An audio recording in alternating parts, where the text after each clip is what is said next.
Hey guys, this is Austin, and today I'm here with Gaming PC Myths Part 3.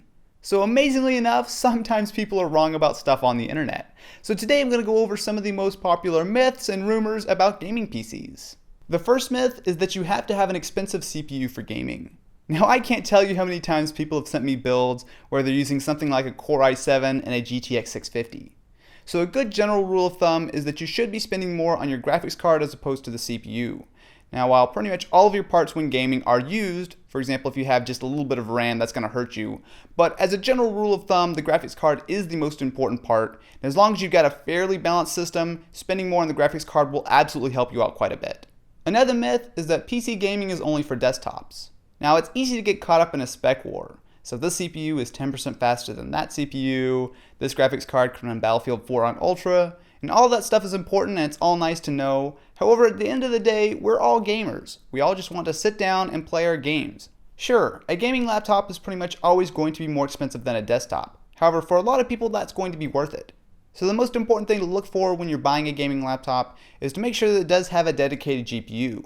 As long as you got a decent GPU under the hood, for the most part, you're going to be fine to play basically any game you want. Another one is that consoles are better than gaming PCs. So this is one I hear all the time. So a gaming PC definitely does have some advantages. For one, you're pretty much always going to have the best looking experience across any platform. So even though the new Xbox One and PlayStation 4 are coming out soon, there are games that you can buy today on a gaming PC that are going to look better than what you're going to find on even the next generation of consoles. You also do have Steam, which is a fantastic way to get games, and it's a PC, so obviously in addition to doing the gaming stuff, you can do pretty much anything else you want on it. On the other hand, there are also reasons why you might want to use a console. So it's pretty much always going to be a cheaper way to get into the game, so you can go out and buy an Xbox for a couple $100 and throw it underneath your TV and forget about it. There are lots and lots of people on both Xbox Live and PSN, so if a lot of your friends are using PlayStations, it might make sense for you to get one as well. And there are also tons and tons of great exclusive games for the Wii, for the Xbox, for the PlayStation. So a lot of times you might want to go buy a Wii just so you can go play Super Smash Bros. And Zelda and Mario. So there are lots of pros and cons for both consoles as well as gaming PCs, but at the end of the day, it's pretty much whatever works best for you. Another common myth is that you need 6 gigs of RAM in your graphics card. No. Just no. So a lot of people get confused as far as how much memory they actually need in a graphics card, and is it worth it to pay for the RAM upgrade?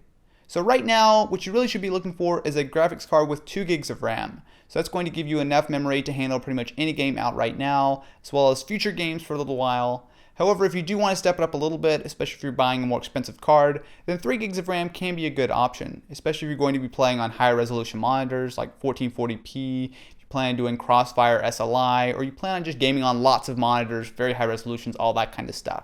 Another common myth is that overclocking your computer will destroy it. So a lot of people are very anxious and very scared to actually do any kind of overclocking for fear that they're going to damage their computer. And while yes, it is true that you can do damage to your computer by overclocking, for the most part that's kind of difficult, and as long as you're kind of reasonable about it and you don't just start grabbing dials and cranking them up to 11, you really ought to be okay. So the general idea of overclocking is to simply make your computer run faster. So the typical things that you're going to overclock are going to be your CPU as well as your graphics card.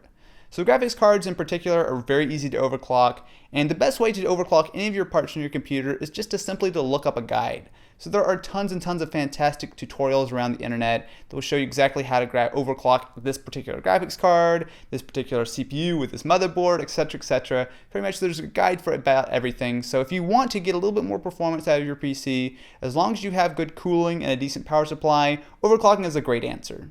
So what are some of the gaming PC myths that you guys have heard? Definitely be sure to let me know in the comments below, and I might just use one of them in the next video. Anyway guys, thank you so much for watching. If you enjoyed, definitely be sure to subscribe to the channel so you're always kept up to date with the latest and greatest. Anyway guys, I will catch you next time.